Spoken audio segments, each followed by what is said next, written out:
Remember demo discs? Those unforgettable slices of games tucked inside the glossy pages of magazines from your local department store? You'd rush home and play those demos on repeat. While demo discs are long gone, a few JRPG devs are still keeping that spirit of demos alive. And today, I've got 5 of them worth diving into, with hours of gameplay and save data that carries over to the full game. Stick around to the end because the last one breaks all the rules of your typical JRPG in the best way possible. First up, we have Persona 3 Reload, a remake of the iconic PS2 original. You play as a transfer student who stumbles into an unexpected fate during a hidden dark hour between one day and the next. Before long, you're leading a group of unlikely allies through Tartarus, a sprawling, deep dungeon hiding shadows and secrets. I won't spoil too much, but this might actually be my favorite entry in the series. Think teenage existentialism meets demon summoning high school simulator, because that's exactly what it is. Combat here is also one of my favorites in the Persona lineup, fusing elements from the original Persona 3 with elements from newer titles. Triggering weaknesses knocks enemies down, giving your squad extra turns to unleash combos and wipe the floor with them. There's also a new Theurgy gauge, basically a cinematic limit break that lets each character flex their ultimate move in glorious fashion. For players new to Persona, these games have an in-depth monster collecting system that fits perfectly into the gameplay loop. You can combine your monsters or personas to create stronger allies tailored to your combat style and take on enemy weaknesses effectively. Persona 3 Reload is dripping with signature Atlus flair and has a dark, enthralling narrative. If you're a fan of Persona or Shin Megami Tensei, this one is definitely worth checking out. After all, the demo is free to try on all platforms with up to 6 to 8 hours of gameplay. Pivoting from the dark, moody corridors of Persona 3 Reload to something more fantastical, we have Romancing Saga 2: Revenge of the Seven, a reimagining of the cult classic originally released on the Super Famicom back in 1993. But this isn't your typical JRPG. You don't play as a hero, you guide a dynasty.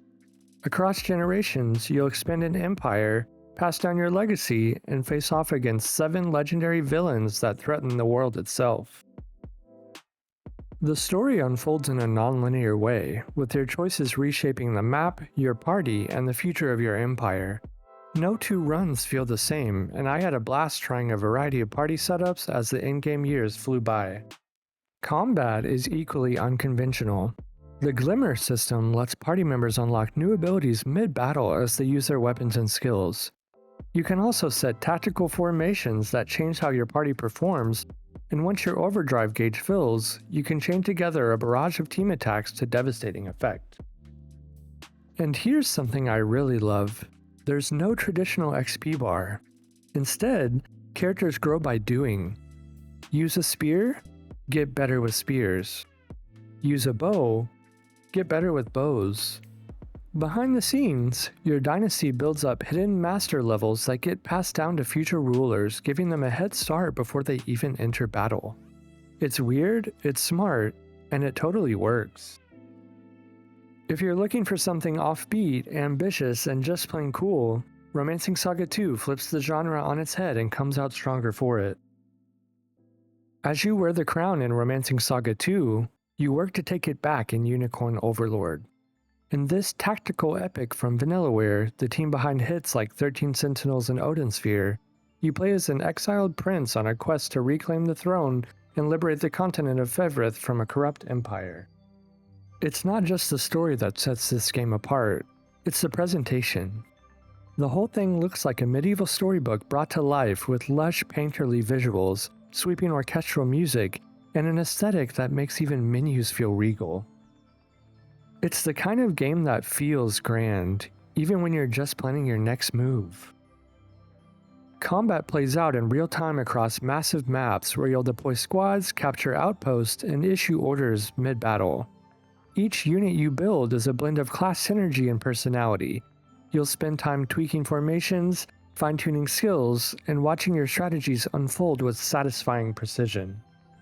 I didn't expect to care about unit positioning this much, but here I am, fine-tuning like a general with a paintbrush. With a roughly 5-hour demo available, Unicorn Overlord is one of the most polished and generous previews you can try right now. Just note that the save data only carries over if you complete the demo. If you're looking for something darker, grittier, and a bit more punishing than the last few games, this next one is for you. In Shin Megami Tensei V: Vengeance, Tokyo has collapsed into a demon-infested wasteland, and you, now fused with a mysterious entity, must survive, negotiate with demons, and shape the future.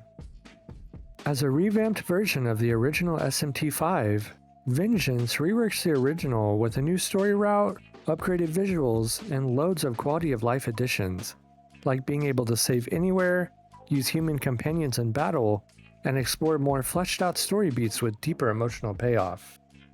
As the SMT series tends to be more unforgiving compared to others within the genre, combat here is turn-based and brutally tactical. The iconic press-turn system rewards hitting weaknesses with extra actions, but your turn count is punished if your attack misses or is negated by your foe. You'll negotiate with demons mid-fight, fuse them like in Persona 3 Reload, and shape a party that fits your choices and philosophy. The world itself is bleak and surreal. Imagine an apocalyptic Tokyo with angels and demons and Pokemon from hell that battle over ideology. The tone is oppressive, the difficulty brutal, and the atmosphere unmatched. Vengeance is the kind of game that demands your attention and rewards it with a fascinating descent into moral chaos. With an estimated 5 to 10 hours of gameplay based on your pacing, the SMT5 Vengeance demo is well worth your time.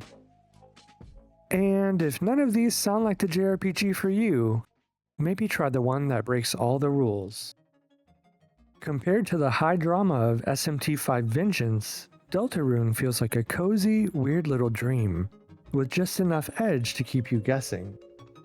From Undertale creator Toby Fox, Deltarune blends humor, mystery, and unexpected emotional depth into a delicious, quirky smoothie of JRPG-esque greatness. You take control of Chris and a group of misfit heroes as you accidentally wander your way into an alternate world and try to find your way back home.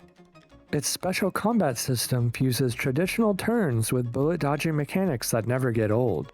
Taking things on an even weirder spin, the game actually encourages you to not attack enemies, but rather interact with them and channel your inner pacifist to end the battle without bloodshed. You don't just talk to enemies. You spare them with sarcasm, hug them mid-fight, or disarm them with kindness. Every character has their own approach, and often, you'll be laughing and second-guessing everything as you explore the most comforting fever dream of all time. The demo provides roughly 7 to 10 hours of fascinating gameplay with writing that is genuinely clever and music that is a once-in-a-lifetime treat for your ears. All 5 of these demos are free, playable across modern platforms, and let you carry over your save data. Whether you're dungeon diving, empire building, or talking your way out of battles with a joke, this lineup has something for just about every JRPG fan.